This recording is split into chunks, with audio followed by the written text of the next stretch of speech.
Firman Tuhan sampaikan di Ibadah Raya ke-4 di Tanjung Gundang dalam Pengkhotbah pasal 3 ayat yang ke-11. Pengkhotbah pasal 3 ayat yang ke-11, sama-sama kita baca ayat ini. Ini adalah ayat yang sangat familiar, ya. Sudah dapat semuanya? Amin. Pengkhotbah 3:11, 2-3 ya. Ia membuat segala sesuatu indah pada waktunya, bahkan ia memberikan kekekalan dalam hati mereka. Tetapi manusia tidak dapat menyelami pekerjaan yang dilakukan Allah dari awal sampai akhir. Amin. Ya, dari ayat ini ada 3 hal yang perlu kita pahami. Yang pertama itu, Tuhan membuat segala sesuatu indah pada waktunya. Ya. Mungkin lebih mudah kita mengerti dalam terjemahan sederhana, ya.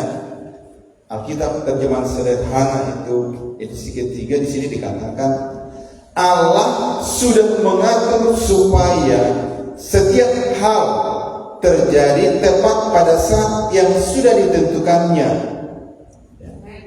Allah sudah mengatur supaya setiap hal terjadi tepat pada saat yang sudah ditentukannya.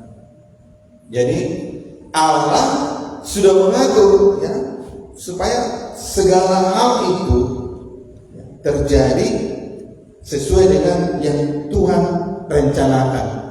Amin.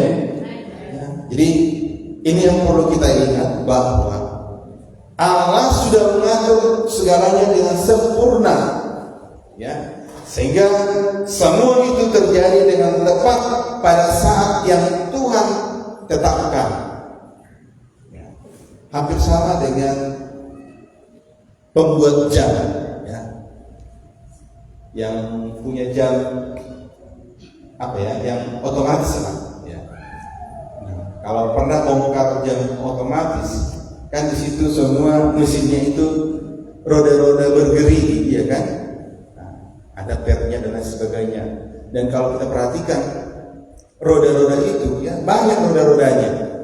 Dan putarannya itu ada juga yang ke kanan, ada yang ke kiri, ya kan?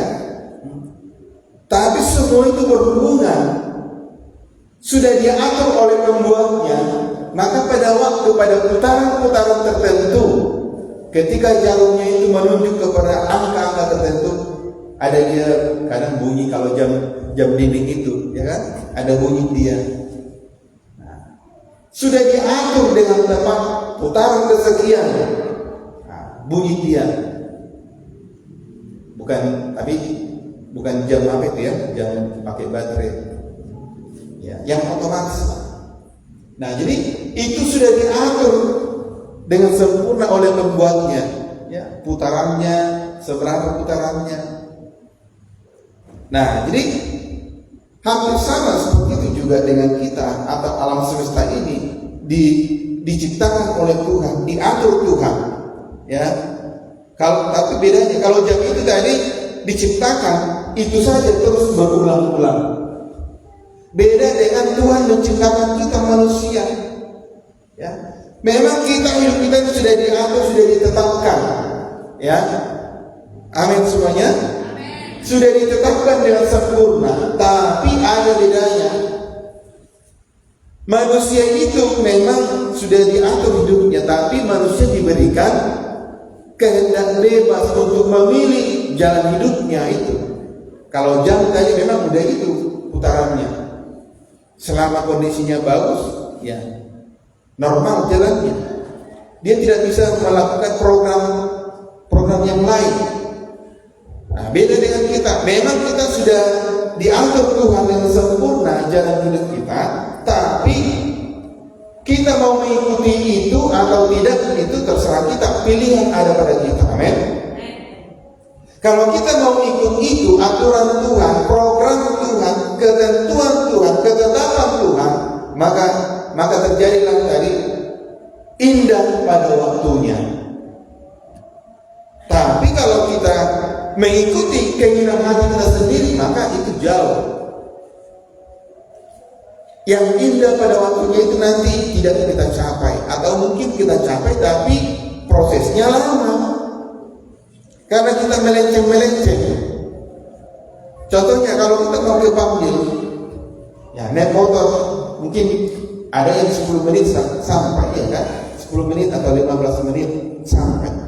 Tapi ketika dia melenceng sampai di Bidarayu, masuk dulu ke Bukit Berbunga dan lain sebagainya, keluar dia dari Bukit Sentosa, ya kan?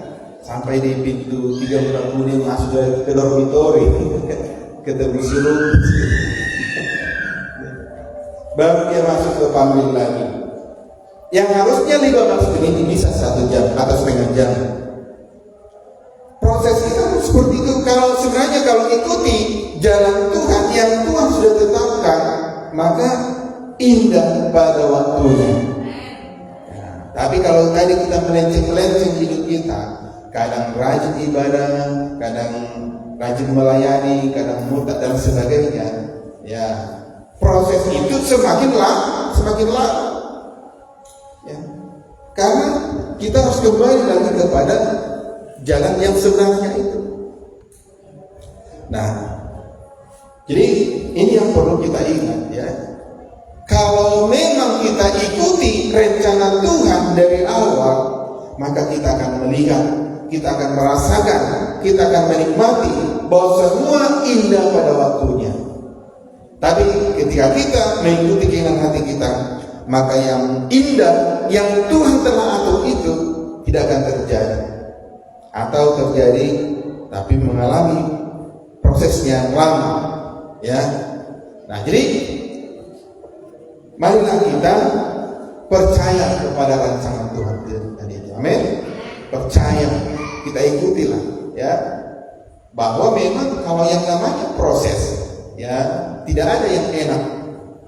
Murid-murid Yesus sendiri, kalau kita baca dalam kitab Injil itu, ada beberapa kali mereka diizinkan Tuhan menghadapi badai gelombang, iya kan? Ya. Angin sakal. Bahkan di suatu ketika Yesus pun ada di perahu itu, tapi murid-muridnya mengalami badai juga.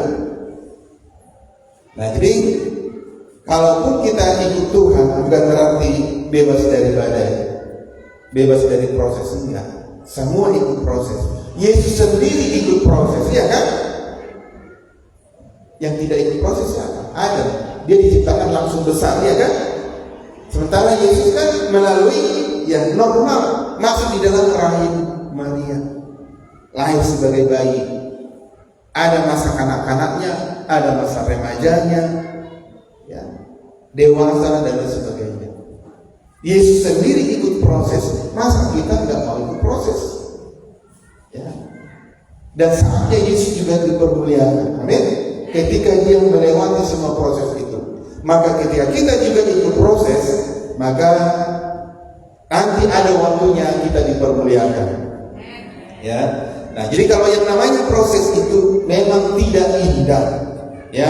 Proses itu contohnya bangunan inilah, ya. Ini kan dalam proses. Ya. Yang namanya proses bangunan sedang diproses itu biasanya amburadul, ya kan?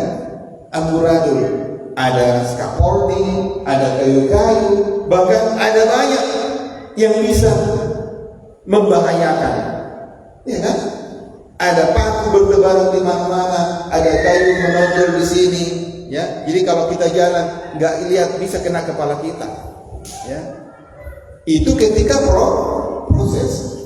Tapi ketika bangunan itu sudah selesai, finish terakhir, maka semuanya akan nampak indah. Ya. Jadi secara rohani pun seperti itu, ya. Jadi jangan heran, jangan kecewa ketika kita menghadapi ya pencobaan, menghadapi pergumulan, menghadapi masa-masa sulit, ya. Nah, kuncinya ketika kita menghadapi proses, ya, masa-masa sulit, nah kita juga bisa belajar daripada Ayub, ya. Ayub, ya, untuk mencapai indah pada waktunya, itu dibutuhkan kesabaran dan ketekunan. Ya. Nah, coba kita lihat dalam Yakobus pasal 5 ayat yang ke-7. Yakobus 5 ayat 7 sampai 11. Karena itu saudara-saudara, bersabarlah sampai kepada kedatangan Tuhan. Sesungguhnya petani menantikan hasil yang berharga dari tanahnya, dan ia sabar sampai telah turun hujan musim gugur dan hujan musim semi. Kamu juga harus bersabar dan harus meneguhkan hatimu, karena kedatangan Tuhan sudah dekat. Iya. Nah, jadi ada dua hal di sini yang diperlukan ya untuk menantikan indah pada waktunya. Yang pertama, kesabaran. Itu digambarkan seperti petani ya, yang sabar menantikan hasil yang berharga. Ya. Sabar menantikan turunnya musim hujan hujan musim gugur dan musim semi. Ya. Kemudian kita belajar dari ketekunan daripada Ayub. Ya. Ayat yang ke-11 di sini dikatakan, sesungguhnya kami menyebut mereka berbahagia, yaitu mereka yang telah bertekun. Kamu telah mendengar ketekunan daripada Ayub dan apa yang pada akhirnya disediakan Tuhan bagi dia. Ya, apa yang disediakan Tuhan bagi dia sangat indah, dia dipermuliakan. Tapi sebelum itu Ayub mengalami yang namanya pencobaan bertubi-tubi dari segala arah. Pertama, hartanya, ya, usahanya atau perusahaannya bangkrut total. Ya. Kemudian pencobaan dari keluarga, semua anaknya tewas seketika. Ya. Hampir 1/11, ya kan? 10 anaknya mati semua.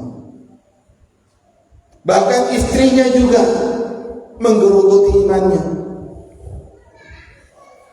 Setelah itu dirinya sendiri juga terkena penyakit kulit. Kemudian dari sahabat, yang namanya sahabat seharusnya menghibur, ya kan? Malah sahabat-sahabat itu memojokkan Ayub. Jadi pencobaan yang dialami Ayub itu dari segala arah, dari segala jurusan. Tapi apakah Ayub mengeluh? Enggak. Sedikit pun tidak ada kata-kata daripada Ayub yang dikatakan berdosa. Ya. Tidak berdosa dengan mulutnya. Justru istrinya yang murtad. Ya. Bahkan menyuruh Ayub murtad.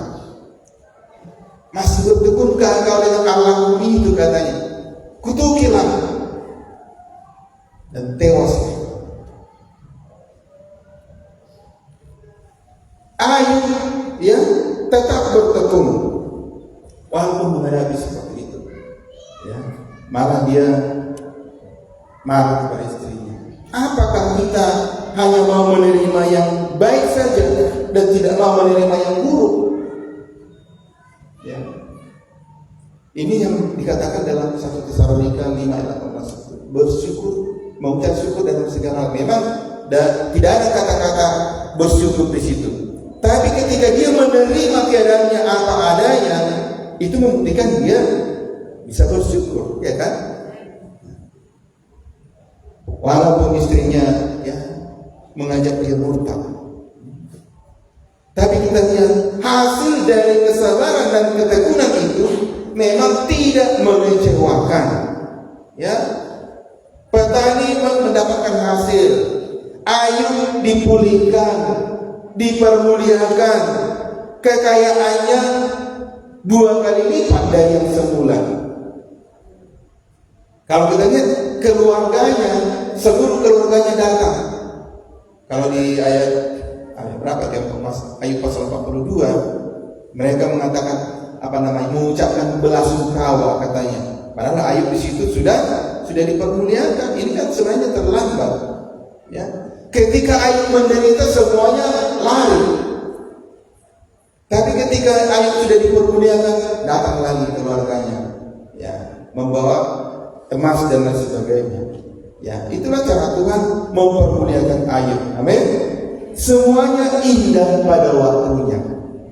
ketika kita mau bertekun, ketika kita mau bersabar, ketika dalam kelemahan, ketika menghadapi masa-masa sulit, jangan mulut kita mengeluarkan kata-kata sungut-sungut, mengomel, dan lain sebagainya. Ya. Jadi supaya kita bisa menikmati yang indah pada waktunya itu, marilah kita bersabar, bertekun dalam masa-masa sulit, masa-masa sengsara. Amin. Ya, pastinya setiap keluarga akan menghadapi itu. Tadi saya katakan murid-murid Yesus saja diizinkan menghadapi itu, apalagi kita. Nah, jadi ini menjadi persiapan bagi kita supaya ketika keluarga kita menghadapi masa-masa sulit tidak jadi murtad seperti istri Ayub. Amin. Tapi bertekun, ya. Mari kita menyadari bahwa memang itu seizin Tuhan. Amin. Asal jangan, kan ada juga penderitaan yang dibuat sendiri. Contohnya, ya sudah dilarang, jangan jemping-jemping ya katanya. Tapi ketika tidak dilihat, ya orang tua dan sebagainya, ya jemping juga dia, akhirnya mencium aspal, ya kan? Hilang lagi giginya 2, menderita dia, malu lagi, ya kan? Itu penderitaan yang disebabkan oleh kesalahan sendiri, ya. Nah, tapi kalau yang di sini maksudnya kesengsaraan memang yang Tuhan sudah tetapkan kita lalui. Untuk apa Tuhan membuat itu? Semuanya itu untuk menguatkan kita, amin. Ya. Bukan supaya kita susah, bukan. Tuhan tidak pernah menyusahkan anak-anaknya. Ya, orang tua nggak pernah menyusahkan anaknya.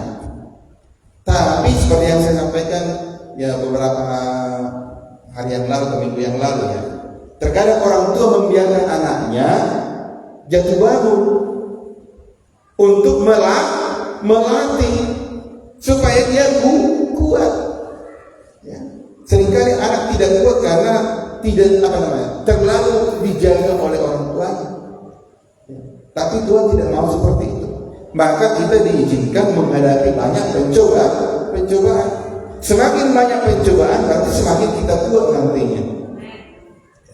Semakin bertekun, ya pada akhirnya nanti ya, ketekunan itu menghasilkan ya, pengharapan. Semakin kuat. Nah itu yang pertama, bahwa Tuhan membuat segala sesuatu indah pada waktunya. Amin.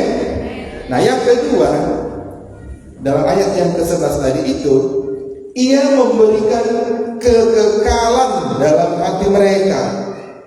Artinya Tuhan telah menempatkan di dalam hati kita keinginan untuk hal-hal yang rohani atau hal-hal yang mengandung nilai kekekalan. Ya, seperti inilah pelayanan apapun yang Tuhan percayakan bagi kita, ya. Baik soundman, musik, ya, singer, MC, ya, menyampaikan firman Tuhan, yang kebersihan dan lain sebagainya. Itu semuanya mengandung kekekalan. Karena itu nanti yang diingat Tuhan. Oh, anakku ini dulu rajin dia melayani, rajin dia singer, ya. Atau ketika ya di jalan mungkin ada hampir kecelakaan, Tuhan jaga kita. Oh ini ya berguna ini sama aku, kata Tuhan. Amin. Maka kita dihindarkan dari hal-hal yang membahayakan. Nah artinya ini ya, di saat menghadapi masa-masa sulit kita nanti tidak langsung putus asa, tapi kita dikuatkan, ya, karena kita sudah memiliki hal-hal yang bernilai kekekalan. Contohnya firman yang sudah kita dengarkan, itu akan menguatkan kita. Amin. Ya, kita dilihat, aku sudah melayani Tuhan, maka aku tidak boleh seperti ini. Jadi itu juga menjaga kita dalam melakukan hal-hal yang jahat, dosa dan sebagainya. Amin. Kita dikuatkan oleh pelayanan itu. Yang ketiga, ya, dalam ayat yang ke-11 tadi, di sini dikatakan, tetapi manusia tidak dapat menyelami pekerjaan yang dilakukan Allah dari awal sampai akhir. Kita tahu ini adalah pengakuan dari penulis kitab Amsal dan pengkhotbah, yaitu Raja Salomo. Salomo itu adalah seorang raja yang paling berhikmat, yang terkenal, termasyhur karena hikmatnya. Semua raja-raja pada waktu itu berniat datang ke Yerusalem hanya untuk menyaksikan hikmat Salomo itu. Nah, tapi orang seperti ini yang sangat berhikmat, dikatakan di situ bagi Salomo tidak ada yang tersembunyi. Semua dia tahu. Tapi dia mengakui di sini bahwa memang manusia itu tidak dapat menyelami pekerjaan yang dilakukan Allah dari awal sampai akhir. Nah, kalau memang seperti itu, maka kita, apa yang kita lakukan? Kalau memang seperti itu tidak bisa yang kita pahami, maka yang terbaik itu adalah kita pasrah atau berserah kepada Tuhan, ya kan? Marilah kita berserah kepada Tuhan, karena memang kita tidak dapat menyelami pekerjaan yang dilakukan Allah itu. Kita tidak dapat menyelami rencana Tuhan. Maka lebih baiklah kita percayakanlah hidup kita kepada Tuhan. Amin. Ya, kalau enggak, ya kita juga yang rugi. Mari kita percaya bahwa rancangan Tuhan itu, rencana Tuhan itu indah pada waktunya. Ya. Tapi ingat seperti yang saya katakan di awal itu, Tuhan tidak memaksa manusia ikut rencana itu. Manusia atau kita diberikan kehendak bebas. Kita diberikan kesempatan untuk memilih. Sama seperti Adam di Taman Eden itu. Semua buah-buah ini boleh kau makan dengan bebas, kecuali yang di tengah-tengah taman itu. Ya kan? Jadi sebenarnya seandainya Adam taat peraturan itu, ya mungkin kita nggak seperti ini yang kita alami. Karena sampai sekarang semua manusia langsung mewarisi dosa Adam dan Hawa, ya kan? Tanah pun terkutuk, ya karena Adam, dosa Adam. Makanya nggak usah heran, ya. Kadang kita tanam cabai nggak berhasil, ya kan? Ya ditanam cabai keriting, ya kan? Orang tanahnya udah terkutuk karena dosa Adam. Ya, walaupun dipupuki dan lain sebagainya, dipupuk semakin kerempeng. Ya kan? Karena memang tanahnya sudah terkutuk. Ya. Nah, karena itu, ya. Walaupun kita ada kehendak bebas, marilah kita pilih rencana Tuhan. Kita yakini bahwa rancangan Tuhan itu memang baik pada kita. Coba dulu dalam Yeremia 29 ayat 11 ini, ya ayat-ayat yang sudah sering kita dengarkan. Yeremia 29 ayat 11. Sebab aku ini mengetahui rancangan-rancangan apa yang ada padaku mengenai kamu. Demikianlah firman Tuhan, yaitu rancangan damai sejahtera dan bukan rancangan kecelakaan, untuk memberikan kepadamu hari depan yang penuh harapan. Iya, ininya rancangan Tuhan. Indah pada waktunya. Indah itu apa? Kita mendapat hari depan yang penuh harapan. Tuhan sudah merancangkan di depan hari depan kita masing-masing, hari depan yang cerah. Amin. Tapi untuk mencapai hal itu ada proses yang kita hadapi, yang kita lalui. Maka seperti yang saya sampaikan di awal tadi, marilah kita ikuti proses demi proses, tahap demi tahap. Walaupun sakit, walaupun susah, walaupun menghadapi sengsara, ya. Karena semakin kita berlambat-lambat, maka itu nanti lama kita dapat. Sama seperti orang yang sekolah, ya. Harusnya SMA, SMK bisa dicapai dengan 3 tahun, tapi ada juga yang sampai 4 tahun karena dia bermalas-malasan. Ya, sarjana bisanya 4 tahun, ya. Ada yang 3,5 tahun, tapi ada juga yang sampai 7 tahun. terancam DO, ya kan? Karena dia bermalas-malasan. Karena kalau lewat dia 7 tahun memang di DO. Karena tidak mengikuti proses. Ya. Kalau kita ikut proses, ya itu cepat kita selesai. Ya. Nah, mari kita yakini Tuhan sudah punya rancangan atas hidup kita masing-masing di tangan Tuhan. Amin. Ya. Dan Tuhan tidak pernah merancangkan kecelakaan, tadi kan? Bukan rancangan kecelakaan. Tapi seringkali kita tidak percaya, ya kan? Akibatnya kita juga yang rugi. Semakin kita tidak percaya, semakin lama kita diproses, ya. Tapi kalau kita ikut terus proses itu, ya, maka secepatnya kita melihat, menikmati semua indah pada waktunya. Amin. Nah, jadi bukti kita percaya kepada rancangan Tuhan. Maka ya sekalipun tidak mengerti rencana Tuhan tadi itu, maka kita percayakan hidup kita.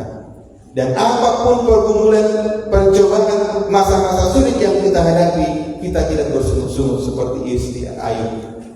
Ya, kita belajar menerima seperti Ayub.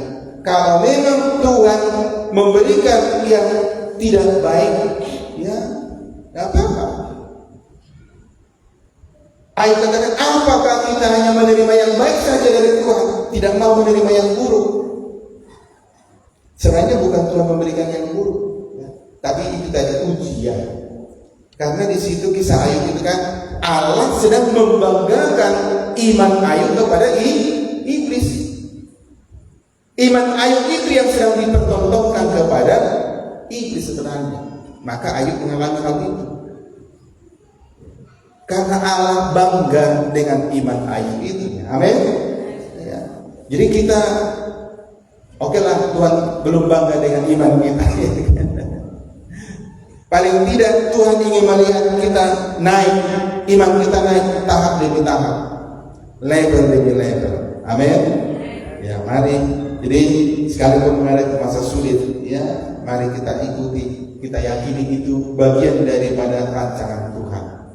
Ya, mengucap syukurlah dalam segala hal, kata Tuhan. Itulah yang Tuhan kehendaki. Jangan kalau mengucap syukur masa diberkati memang gampang, ya. Tapi ketika di masa sulit bagaimana? Tapi itulah yang Tuhan inginkan, ya.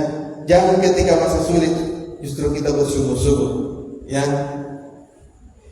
mengomel, ya, mengutuki Tuhan seperti istri Ayub, ya. Jangan sampai kita berdosa dengan mulut kita, ya. Itu si Ayub. Alkitab mengatakan dalam semuanya itu Ayub tidak berdosa dengan mulutnya, walaupun yang dia alami itu super hebat, ya. Kalau kita disini belum pernah mengalami pencobaan yang dialami Ayub, 1/10 mungkin belum, ya. Jadi ini menjadi pelajaran bagi kita, ya. Selain itu kita juga bisa belajar dari Yusuf, ya. Yusuf, kita tahu Yusuf memang Tuhan sudah rancangkan dia akan menjadi raja, ya kan? Dan dirancang lewat mimpinya itu. Tapi untuk mendapatkan itu dia juga harus menghadapi banyak proses. Prosesnya tidak enak. Dalam kitab Kejadian 37 itu, saudara-saudaranya berniat merencanakan mau membunuh dia. Biar kita lihat dulu apanya jadinya mimpinya itu, kata saudara-saudaranya. Tapi semua itu firman Tuhan katakan, saudara-saudaranya mereka rekakan yang baik, Tuhan mereka rekakannya untuk yang saudaranya mereka rekakan yang jahat, ya kan? Tapi Tuhan mereka rekakannya untuk yang baik. Justru nanti menolong saudara-saudaranya itu juga, ya. Tapi banyak proses, dibuang dulu ke sumur, ya, dijual sebagai budak, difitnah oleh tante Potifar, dipenjara, kemudian di penjara juga dilupakan orang yang dia tolong, ya. Tapi itu semua proses-proses itu sebenarnya melatih daripada Yusuf. Di rumah Potifar dia dilatih bagaimana manajemen ya satu keluarga, baru nanti manajemen perusahaan. Karena seluruh perusahaan daripada Potifar itu diserahkan kepada Yusuf. Memimpin satu perusahaan sudah cukup? Belum cukup. Dia harus dilatih dulu memanajemen satu penjara. Jadi dia di penjara itu dipercayakan kepala penjara itu mengurus makanan daripada orang-orang di penjara. Karena tujuan Tuhan nanti sampai kepada satu negara. Nah, ketika itu ya setelah tamat dia di penjara itu, baru nanti Tuhan angkat. Dan ada cara-cara Tuhan untuk itu. Walaupun pertama tadi yang juru minum raja ya, yang awalnya dia dilupakan, juru minum atau juru roti, nanti dibaca dalam kitab. Ya, awalnya dia dilupakan. Tapi nanti dia juga yang jalannya memberitahukan tentang Yusuf kepada Raja Firaun, ya, untuk menghentikan mimpi Raja Firaun itu. Tapi itu ketika Tuhan sudah melihat, sudah menilai bahwa Yusuf mampu. Ya, jadi proses yang dihadapi oleh Yusuf itu adalah latihan-latihan, ya, untuk dia dipersiapkan memimpin satu bangsa, bukan cuma satu bangsa, dua bangsa, karena bangsa Israel juga di situ pada akhirnya. Amin. Bahkan banyak bangsa, karena pada masa kelaparan itu nanti dari bangsa-bangsa mana pun datang ke Mesir untuk membeli gaji. Jadi rancangan Tuhan itu sangat indah. Amin. Sangat indah pada waktunya.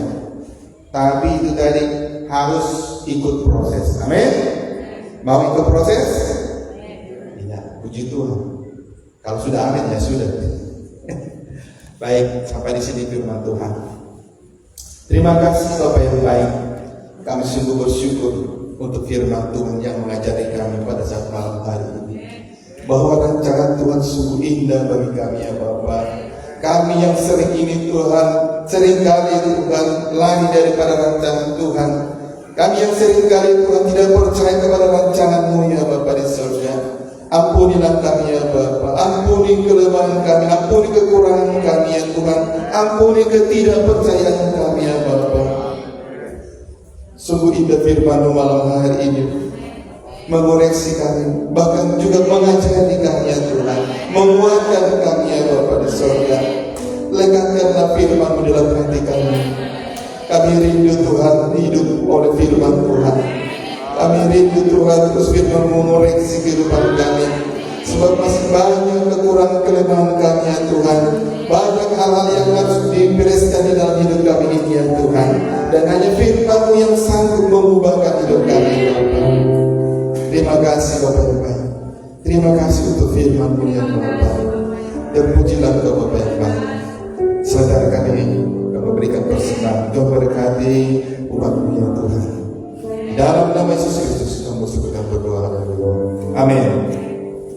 Kenaikan pujian waktu Tuhan, bila Kau izinkan semuanya terjadi, kita berikan persembahan kepada Tuhan.